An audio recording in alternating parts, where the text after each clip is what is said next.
전쟁은 단순히 무기와 전장의 충돌만이 아닌 민족과 국가의 정체성을 둘러싼 분쟁도 포함된다. 특히 인류는 지배와 통치를 정당화하기 위해 언어와 문화를 무기보다 날카롭게 이용했다. 17세기 프랑스가 정착한 캐나다 퀘벡 지방의 언어 분쟁은 1763년 7년 전쟁 이후 지금까지 이어지고, 동파키스탄은 소수민족의 언어를 강요한 정부와의 분쟁으로 제3차 인도-파키스탄 전쟁 이후 방글라데시로 독립한다. 일제강점기 시절 우리는 어떻게 한글을 지켰고, 또 이것은 역사를 어떻게 바꾸게 되었는지, 역사를 바꾼 언어의 힘 두 번째 이야기 지금 시작합니다.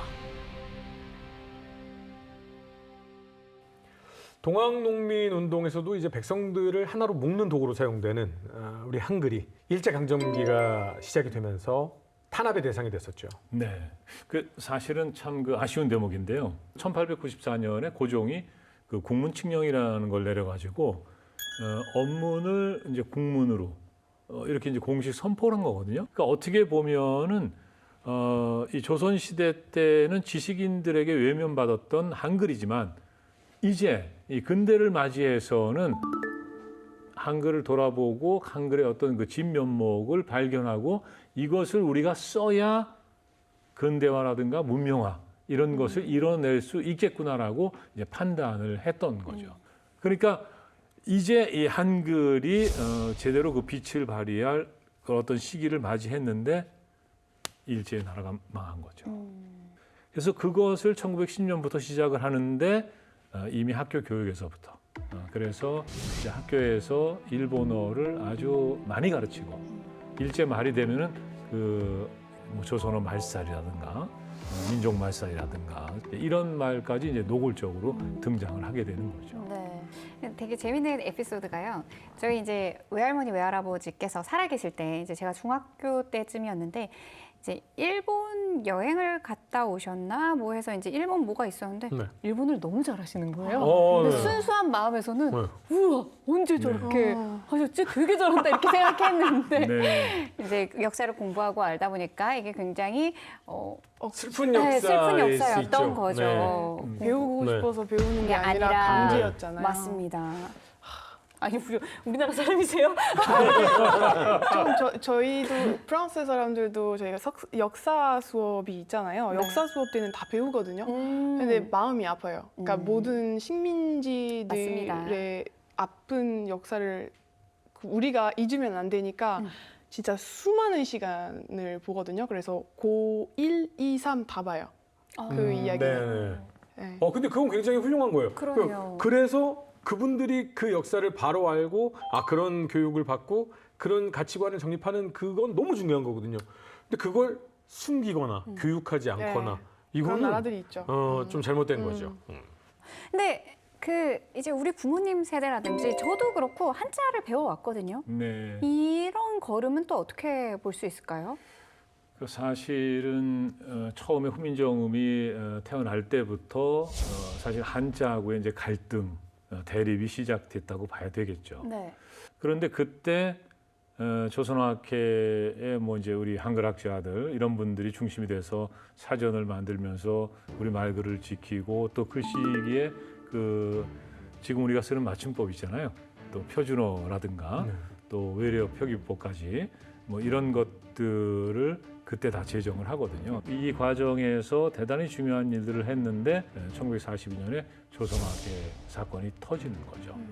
그렇게 해서 이 한글학자들이 전부 감옥에 가시고, 또 이윤재 선생하고 한징 선생은 감옥에서 돌아가셨는데 해방 이후에 이제 한글이 되살아납니다. 그러니까 해방이라는 거는 이제 나라의 해방, 사람의 해방도 당연한 겁니다만은 말이 해방이 된 거예요. 한글을 자유롭게 쓸 수 있는 시대가 됐는데 여전히 한자를 중시하는 분들이 계신단 말이죠. 그래서 공부는 이거 한자를 모르면 안 된다. 한자를 반드시 배워야 공부를 할 수 있고, 그리고 한국어에는 많은 어휘가 낱말이 한자어기 때문에 이건 필수적으로 해야 된다. 그래서 그 한글과 한자의 전쟁이 또 시작이 되는 겁니다. 그렇지만은 해방 이후에 12월에 바로 교과서 한자 폐지위원회라는 거를 만들죠. 그러니까 교과서에서 우리 학생들을 가르치는 교과서에서 한자를 쓰지 말자라는 그 결의를 하고 그 흐름은 이제 1948년에 국회에서 한글 전용법이라는 게 발의가 되고 그 당시 이제 무소속 그 권태희 의원이라는 분이 계셨는데 이분을 중심으로 해서 한글 전용법을 만들게 되죠. 그렇게 해서 공용문서, 뭐 요즘에는 이제 공문서라고도 합니다만은 네. 공용문서에는 이제 한글로 쓴다. 문제는 뭐냐면 다만 필요할 때는 한자를 병기할 수 있다. 요 단서 조항 때문에 이 공무원들도 공문서 작성하면서 이 한글 전용법을 지키지 않고 한자를 많이 썼고요. 예, 그러니까 여전히 어려운 한자를 모르는 국민들하고는 거리가 먼 그런 어떤 정부 행정이 이루어졌다고 봐야 되겠죠. 근데 이 부분은요, 무조건적으로 한글만 사용하자라고 하기에는 뭐 개인적인 생각이지만 한글의 그 의미는 저희가 한자를 따왔잖아요. 네. 그래서 같은 음을 갖고 있더라도 의미가 달라지는 경우도 있다 보니 네. 한자를 알아야지만 그걸 이해하는 경우들이 있잖아요. 그러다 보니까 요즘 아이들의 인터넷에 많이 나오는 것 중에 하나가 뭐 금일은 이걸 사용하지 않게 됐습니다라고 했을 때 그 금일을 한자를 배운 사람 입장에서 아 오늘이구나라고 생각하지만 한자를 모르는 사람 입장에서는 금요일? 요즘 하도 줄임말이 금일, 많다 보니까 명일. 네. 이런 식으로 돼버리는 거잖아요. 네, 예전에 그 뉴스가 나왔었죠. 네, 뭐 중식으로는 뭐가 제공됩니다 할 때도 아 우리 애는 짜장면 못 먹는다 뭐 이런 식으로 나오고 네. 이게 참 이게 우리가 사용하면서 이 문제는 어떻게 해결이 돼야 되는지도 좀 의문스럽습니다. 이거는 몇 주 동안 말씀을 나눠야 돼. 굉장히 그 주제가 큰 네. 거거든요. 그러니까 바로 이와 같은 논쟁을 해방 이후부터 지금까지 하고 있는 계속 겁니다. 하고 있는 거군요. 사실은 네. 조선시대사만 공부해도 이제 한문을 모르면 역사를 공부할 수가 없는 거죠. 그러니까 전문 영역에서는 뭐 한문이 되든 그것이 불문이 되든 뭐가 되든 해야 됩니다. 그렇지만 이제 공교육, 대중의 영역에서는 한글로 쓰는 게 좋다. 분자라는 말 아시죠? 네. 분자. 원자 분자 할 때 분자요? 그것만 있는 게 아니죠. 네. 이 사상이 불순해. 이런 경우에 불순분자라는 말을 쓰죠. 이건 어떤 부류를 의미하죠. 그리고 그것만 있는 건 아니에요. 전복 오분작이야. 오분자기. 그건 뭐예요? 그건 처음 듣네요. 제주도. 제주도에서 전복을 그건 오분작. 오분자. 예. 그 뚝배기 말씀하시는 거죠? 아니, 그거 말고요. 분자. 왜 그러세요? 복분자. 그거 말고 네. 그냥 우리 분자 산수에서 분모. 예, 분자 분모가 있잖아요. 네, 분자 분모. 네. 예. 그런데 그 한자가 어떻게 생겼을까요? 자가 아들 자자겠죠. 네. 밑에가 분모니까. 네, 아들 자자. 그런데 그 세 낱말 그 한자가 다 똑같다는 거예요. 그럼 아까 제가 얘기했던 거와 상반되는 내용이네요. 그러니까 이제 그 한자를 알면 그렇게 그 한자에서 의미를 꺼집어내서 좀 이해할 수 있는 것도 있지만 그렇지 다 않은 그렇지는 것도 않다. 그러네요. 그래서 모두 그런 게 한자를 아니군요. 알면 도움은 됩니다. 전 그거는 저도 그 동의해요. 공감을 해요. 네. 동의하고 그런데 지금 저희 때보다 공부할 게 너무나 많습니다. 저는 지금 그 학생들 보면 늘 측은한 생각이 들어요. 왜 이렇게 공부할 게 많은지. 그렇기 때문에 지금은 이제 선택과 집중이 필요하지 않나. 그 얘기를 들으니까 말하기가 정말 어려워졌는데 일면 동의하는 부분이 있습니다. 여기서 지금 한자가 정말 많잖아요. 그렇죠. 자, 그런데 이걸 굳이 왜 꼭 한자어를 써야 될까라는 생각도 분명히 있고요. 그래서 그 한자를 꼭 배워야 할까라는 생각도 분명히 있습니다. 금일, 명일 안 써도 돼요. 오늘은요 라고 하면 돼요. 네. 근데 만약에 명일이라는 단어를 쓰고 싶으면 명일, 가로치고 오늘은요 라고 해도 돼요. 예전에 제가 대학교 다닐 때만 해도 정말 한자가 그득그득했습니다. 근데 그렇게 한자를 쓰고 싶으시면 한자 쓰고 가로치고 한글로 좀 써주셔도 되지 않을까요? 왜 대학생들이 이 한자를 한자어를 이거를 주석을 다는데 하루 왼종일 걸립니다. 그게 그 주시경 선생의 문제 의식이었어요. 그러니까 그 당시에 주시경 선생도 어렸을 때 서당에서 공부했거든요. 그럼 서당 가면은 천자문부터 하는 겁니다. 하늘천 따지. 따지. 그런데 대개 학생들은요, 그냥 훈장님이 가르쳐 주는 대로 따라하는 거예요. 그걸 반복해서 낭독을 하고 외우고. 근데 주시경 선생은 이상하다. 그냥 우리 말은 하늘인데, 그럼 하늘이라고. 그때 언문도 이미 있었던 거잖아요. 그러네요. 그렇게 쓰면 되는데 이 천자를 이걸 외워가지고 또 쓸 때는 천자를 쓰고 왜 이렇게 해야 되는 거지? 그러니까 저는 그 평범과 비범의 차이는 바로 이런 거라고 생각을 해요. 그러니까 그런 의문을 가지면서 이분이 이제 국어학자의 삶을 이제 살게 됐던 거죠. 그런데 화제를 좀 돌려서 요 해방 이후에 또 다른 전쟁이 시작이 됐습니다. 뭐냐면 일제강점기 이후에 우리가 너무나도 자연스럽게 일제시대에 썼던 말들을 쓰고 있단 말이죠. 요 전쟁이 지금 계속되자 야 이제 우리가 그때 썼던 말은 쓰지 말아야 되는 거 아니냐. 와 그냥 자연스럽게 쓰는 말은 써도 되는 거 아니냐. 이 사이에 전쟁이 벌어지고 있습니다. 네. 저도 몰랐는데 뭐 의상하시는 분들 그리고 네. 건축하시는 분들 이런 데에는 굉장히 많이 남아 있더라고요. 많이 남아 있죠. 뭘 멀리서 찾아요. 방송계에 어마어마하게 많은데요. 심하게 합시다. 맞아요. 이런 네. 식으로 네. 이 이제 잔재는 어떻게 해야 될까요? 끝내자는 네. 거죠 이제. 일 열심히 다 했으니까. 예. 이제 그런 것들이 해방이 됐을 때 사실 일본어는 이제 써서는 안 되는 거잖아요. 우리 민족 감정이 더 이상 그것을 허락할 수 없는 언어가 돼버린 거잖아요. 35년 동안 우리를 지배하면서 이제 강제로 가르친 언어기 때문에. 그리고 당연히 우리말이 있으니까 우리말을 완벽하게 회복하고 쓰는 게 맞는 거죠. 예.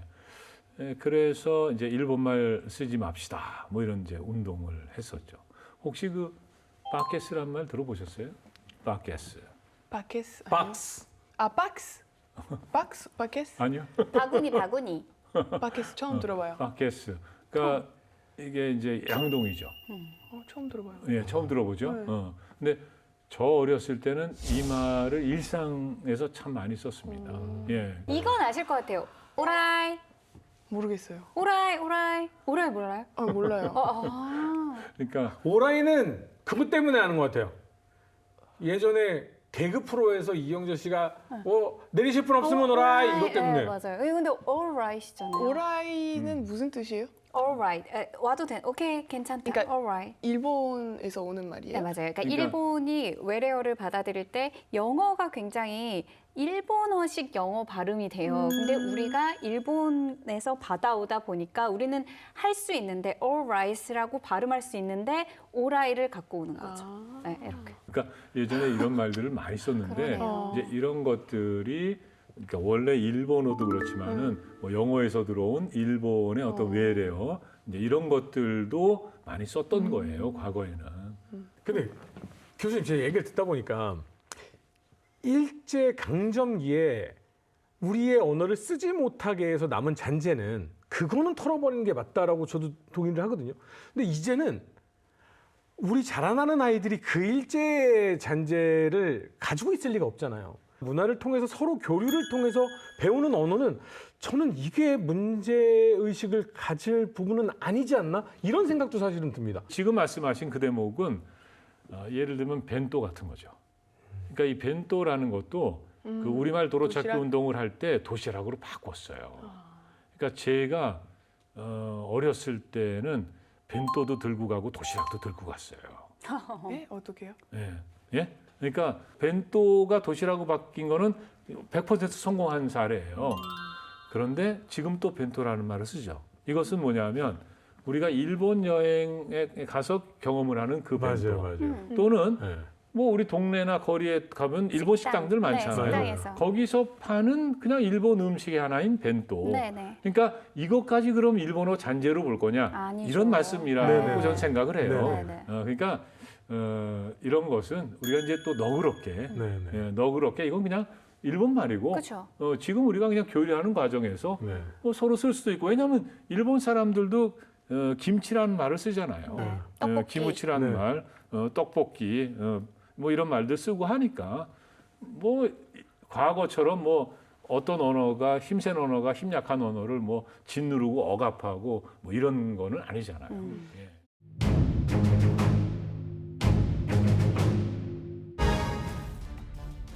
1910년 일제 강점기가 시작되자 백성의 문자였던 한글은 다시 탄압받는 시기에 도래한다.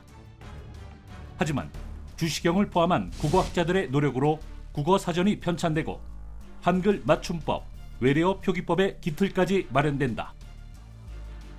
광복 이후에는 마침내 한글이 빛을 되찾지만 한자 병기라는 문제 앞에 다시금 보이지 않는 전쟁이 시작된다.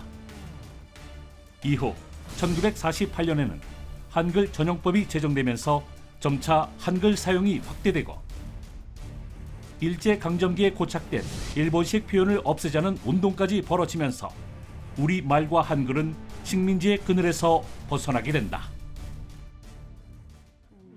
이제는 우리의 문화가 그럼요. 세졌어요. 네, 이거 생각하면은 이제는 조금 화제를 딱 전환해 보면 우리나라의 위상이 전 세계적으로 20세기, 21세기부터 높아졌지만 최근에 다시 한번 더 한층 업그레이드 됐습니다. 이 문화로 인해서 어마무시한 거죠. 이 한글의 위상. 애니메이션 영화가 전 세계적으로 네. 인기를 얻고 있잖아요. 거기에서 파생된 음악까지 뭐 그렇죠. 거의 차트 상위권을 다 차지하고 있고 그렇죠. 실제 지금 세계적인 반응은 어때요? 정말 뜨겁습니다. 음. 근데 한국 문화만 지금 각광을 받고 있는 게 아니라 진짜 사람들이 한국어를 배우려고 노력을 하고 진짜 나이, 연세 상관없이 다 한국어를 배우려고 하는 거고 프랑스 사람들이 엄청 언어에 대한 자부심이 높잖아요. 그럼요. 네. 근데도요? 네.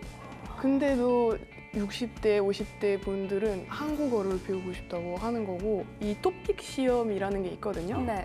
한국어 능력 시험이라고 하는데 제가 그때 시험을 봤었을 때는 시험 보는 사람도 많이 없었어요. 세션도 시험 볼 수 있는 세션도 많이 없었고 파리에만 볼 수 있었거든요.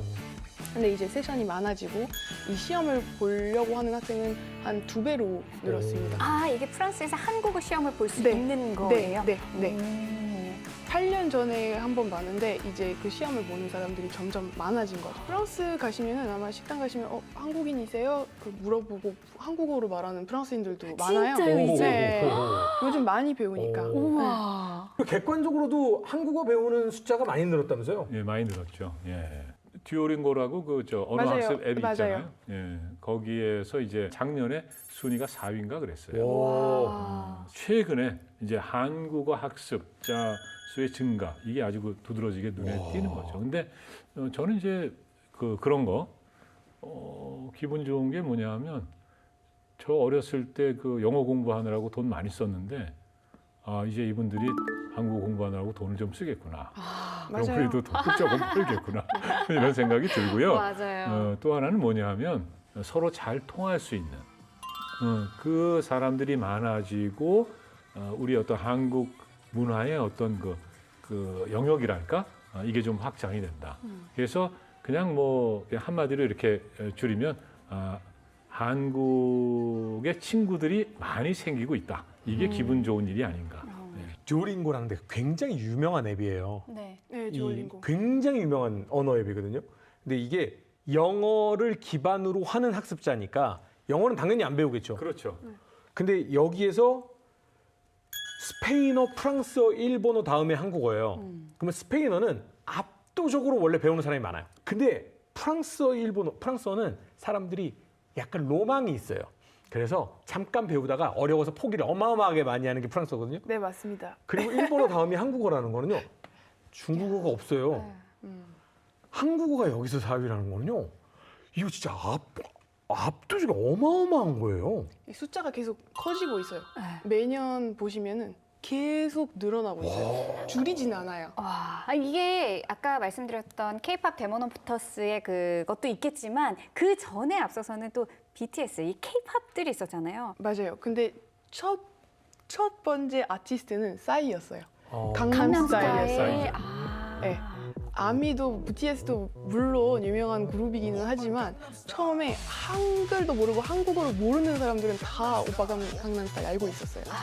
예식장에서도 들었던 노래예요. 파리 예식장에서 오빠 강남 스타일이 나온다고요? 네, 진짜예요. 근데 우리 카이나님이 번역가로서 통번역을 한다는 건 그렇죠. 사실 쉬운 일이 아니잖아요. 네.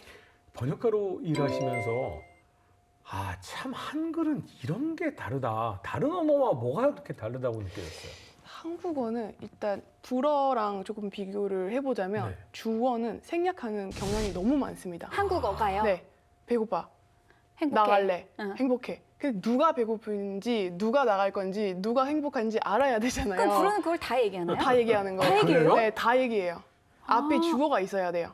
주어 없는 문장은 거의 없다고 생각하시면 돼요. 명령 빼고는 다 주어를 써야 되는데 한국어는 생략을 하기 때문에 우리는 그게 오히려 어려운 거예요. 주어가 있는 문장이 별로 없다라는 그 생각이 주어가 드는데. 있으면 좀 지연이 배고파. 배기 싫어. 그 다음에 한국어로 표현이 있는데 번역이 직역이 안 되는 단어들이 굉장히 많습니다. 뭐 대표적으로 한정도 있고 그 다음에 억울하다 그리고 답답하다. 당연한 것 같은데 저희 학생들이 항상 물어봐요. 답답하다가 불어로 뭐야? 라고 물어보면 언제 답답하는지 알아야 돼요. 그러니까 숨이 못 쉬어서 답답한 건지 감정이 좀 조금 뭐 스트레스 받아서 답답한 건지 이런 거를 알아야 되거든요. 왜요? 단어가 다르기 때문에.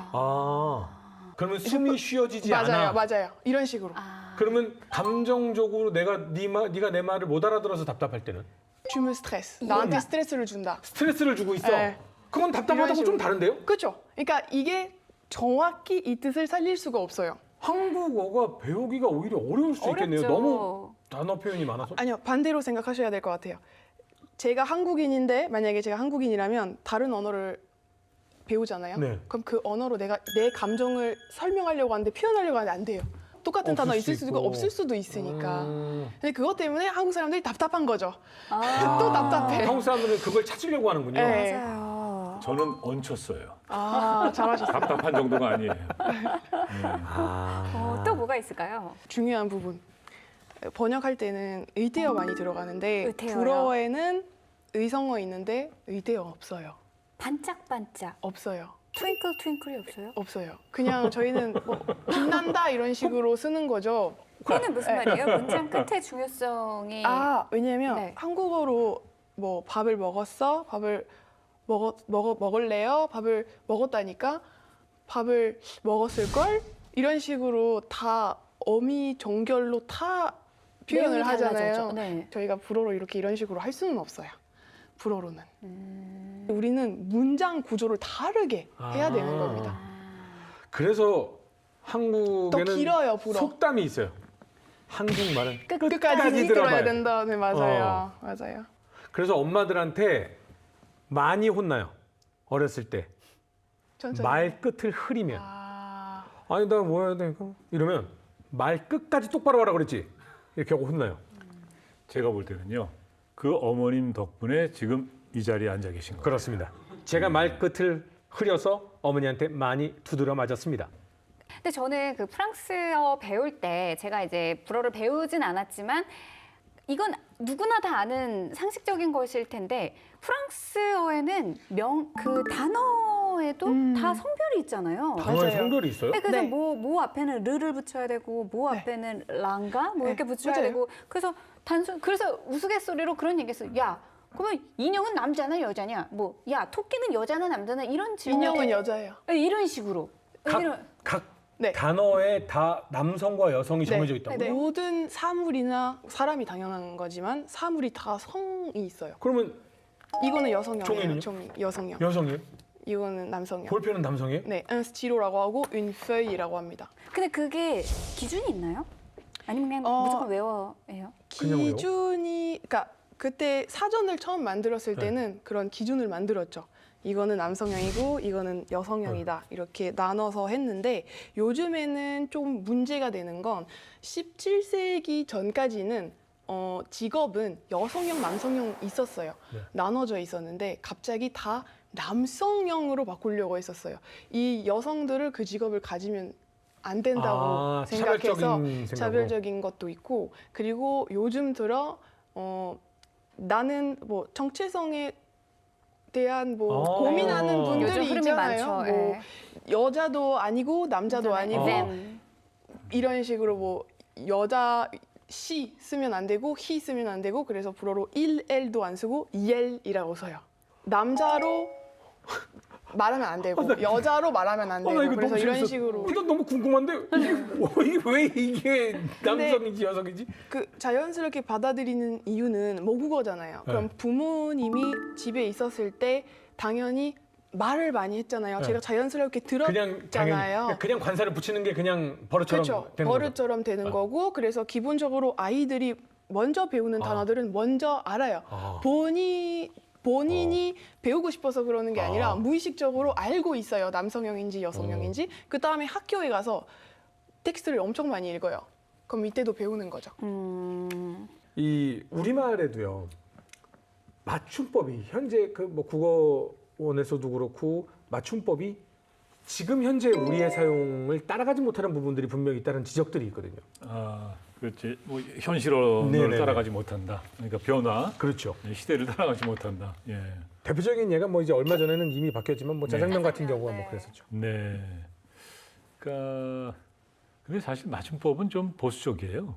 어떤 언어에서나. 예. 그 한국어뿐만 프랑스도- 아니라 프랑스어도 프랑스어가 아마 예. 그렇죠. 그 아카데미 프랑세즈에서 그 사전 만들기 시작하면서 사실은 그 사전에서 벗어나는 이런 말들은 이건 뭐 프랑스어가 아니다라고 할 정도로 네, 맞아요. 굉장히 그 어떻게 보면 엄격하고 또 보수적이거든요. 그리고 맞춤법이 너무 순발력 있게 바뀌면은 따라가기가 굉장히 어렵죠. 힘들 거예요. 아. 아마 우리가 오히려 그러면 오히려 사용자가 사용자들이 더 문제가 될 수 있다. 예. 그래서 우리 그 지금 쓰는 맞춤법은 그 일제 강점기 때 조선어학회가 1933년에 만든 거예요. 요거 제정하는데 한 3년 정도 시간이 걸렸거든요. 그러니까 그 간혹 이제 오해하시는 부분들이 있는데 맞춤법을 만들고 그러면 우리가 거기에 맞춰서 글을 쓰고 말을 해야 되는 거냐 이렇게 말씀하시는 그 질문하시는 분이 계시거든요. 네. 근데 그게 아니고 그 3년의 기간이 필요했다는 건 뭐냐면 그 당시 그 시대의 한국어를 아주 면밀히 관찰하는데 최소한의 시간이 필요했던 거고 그리고 그 한국어를 이제 글로 잘 설명을 한 거죠. 체계적으로 설명을 하고 어떤 그 규칙성 같은 걸 찾아내고 그래서 한국어는 이런 구조를 갖고 있으니까 우리가 글을 쓸 때는 여기에 맞게 써야 되는 겁니다. 그러니까 말이 먼저고 맞춤법은 나중인 거거든요. 맞춤법을 뭐 조금씩 개량을 할 필요가 있죠. 그래서 1988년인가 한번 조금 크게 바꾼 적이 있어요. 저 어렸을 때만 해도 잘 먹었읍니다라고 그렇죠. 썼거든요. 옵니다. 그거를 습니다로 바꾼 게 1988년이에요. 예, 그럼 벌써 몇 년 전입니까? 근데 사람들이 그런 얘기 많이 해요. 아까는 이제 이 맞춤법이 너무 이게 시대 변화를 못 따라가는 거 아니냐고 또 말씀을 하셨지만 네. 한편에서는 맞춤법이 왜 이렇게 자주 바뀌어요? 그렇게 또 얘기하는 분도 계시거든요. 그런데 크게 바뀐 거는 방금 말씀드린 그 정도예요. 크게 바뀐 거는 예를 들어서 뭐 자장면, 짜장면을 복수 표준어로 수용했다 이거는 맞춤법을 바꾼 게 아니고 그냥 표준어에 그걸 받아들인 거고 그렇죠, 그렇죠. 같이 쓰게 한 거죠. 과거에 제가 아주 재밌는 얘기를 들었는데 뭐냐면 아까 그 1988년에 그 맞춤법 크게 바뀌었을 때 그때 그 이전까지는 상치가 표준이었어요. 그런데 사람들이 상추란 말을 쓰기 시작한 거죠. 그러니까 너도 나도 상추 사러 가자, 상추 쌈 먹자 이렇게 됐는데 그분은 정말 모범생이었어요. 그런데 어느 날 하루아침에 표준어가 상추로 바뀌었어요. 이분이 엄청 상처를 받았다고 얘기하더라고요. 그냥 변화를 받아들여야죠. 상처로 상처가 됐군요. 네. 아니, 근데 이제는 우리가 우리나라에 국한되는 것이 아니라 이제 전 세계적으로 K 문화가 전파가 되면서 되게 전 세계 많은 사람들이 한글에 관심을 갖게 된 거잖아요. 어떤 점을 좀 유의하면 좋을지 생각이 있으실까요? 저는 한국어를 처음 접했을 때 영어로만 책이 있었어요. 그러니까 한국어를 배워야 되는데 영어로 설명이 돼 있는 책이 조금 있었는데 조금 있거나 아니 없었어요. 기초 단계만 있었거든요. 제가 그 대학교 다녔을 때 교수님이 한국 분이셨는데 처음으로 불어로 된 교재를 만드셨어요.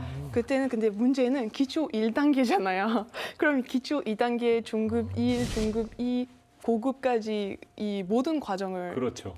교재를 제작해야 되는데 저는 가끔 그게 불어로 설명이 없어서 좀 아쉽다고 생각을 해요. 똑같은 문법이 있으니까 네. 설명해 드렸는데 이게 다 한국어로 설명을 듣게 되면은 당연히 외국인 입장에서는 깨치 못하는, 못하죠. 이해 못하는 부분들이 네. 분명히 있어요. 네. 그래서 각 언어들로 교재를 만들면 좋지 않을까라는 생각입니다. 이거는 좀 이제는 우리 위상과 문화가 워낙 이제 좀 세계에 알려지고 있으니까 국가적 차원에서 좀 만들어 해야 좋겠다는 생각이 되겠네요. 들어요. 네. 지금 이제 제가 알기로는 이제 세종학당에서 네, 전 세계에 세종학당. 이제 학당도 유명하죠. 많이 만들었고 네. 그 각국의 언어로 지금 그런 교재들을 어. 많이 냈고요. 이제 앞으로도 계속 낼 거예요. 음. 그런데 방금 이제 카이나님 말씀하실 때 이제 문법 얘기를 하셨는데 그 맞춤법이 없잖아요. 그러면 외국인에게 한국어 가르치기가 어려워요. 기준이 있어야죠. 그러니까요. 다만 아까 이제 질문하실 때 뭐랄까 그 질문의 뜻이랄까 그런 거라고 생각해요. 이게 너무 좀 엄격하니까 지금은 예를 들어서 띄어쓰기 틀리면은 그거 갖고 뭐 지적하고 이러니까 그런 걸 좀 너그럽게 하면 좋지 않겠느냐. 그러니까 뭐 그렇게 할 수 있다고 생각해요. 그렇지만은 근본적으로 띄어쓰기를 안 해도 된다. 이렇게까지는 할 수가 없는 거죠. 자꾸 다행히 뭐고 사이시오 들어가는 문제 해가지고 맞춤법을 자꾸 이렇게 교묘하게 어려운 것만 해서 100점 받아쓰기 자꾸 이 시험 네. 아이들한테 안 했으면 좋겠어요. 우리 딸이 맨날 그거 하고 막 힘들다고 그러는데 굳이 그걸 그렇게 어려운 것만 해서 하기보다는 이런 게 뭐게라고 규칙 가르쳐주는 재밌는 수업 시간을 만드는 게 훨씬 낫지 네. 않을까 뭐 이런 생각도 또 했어요. 이런 어려운 게 있어야 변별력이 있다 근데 보니까. 그렇죠. 그놈의 변별력 우리 아이들. 그러니까 우리 이제 방송 보면 우리말 교육위에서 어떻게 보면 이제 우리말에 관한 네. 뭐 그런 퀴즈 이런 거를 하죠. 이제 많이 내는데 네. 그러니까 뭐 방송이니까 이게 또 교실하고는 좀 다르잖아요. 그렇죠. 그러니까 다양한 매체를 통해서 이렇게 자연스럽게 이렇게 우리말을 좀 그렇죠. 우리말의 어떤 속사를 접할 수 있는 기회를 많이 만들면 좋지 않나 그렇게 생각해요. 그런 건 얼마든지 환영입니다. 예. 네. 네, 이렇게 해서 저희 지난 시간, 이번 시간 함께해서 언어의 정체성을 통해서 또 생기는 그런 분쟁, 역사에 관해서 한번 살펴봤습니다. 우리가 이 시간을 통해서 얻을 수 있는 메시지와 교훈 마지막으로 한번 좀 정리를 해보도록 할까요, 교수님? 글쎄요, 뭐 그 괜히 수다 만들어 놓은 것 같은데 언어가 분명히 좀 이렇게 서로 다른 언어 사이에 그 갈등도 있고 대립도 있었고 또 심지어 이제 제국의 언어와 이제 식민지 언어가 충돌할 때는 정말 그 한쪽 언어를 없어지게도 하고 뭐 그런 어떤 역사가 있잖아요. 근데 지금은 우리가 그 어떤 그 다양성 이런 것을 존중을 해야 되는 뭐 그런 세상이 됐으니까 정말로 뭐 사용자가 많은 언어든 힘이 센 언어든 뭐 그런 거 따지지 말고 서로 존중하고 그 언어가 정말 평등하게 교류하는 쪽으로 우리가 이제 길을 열어가야 된다. 그게 이제 앞으로 우리가 갈 길이 아닌가 생각을 합니다. 카이나님?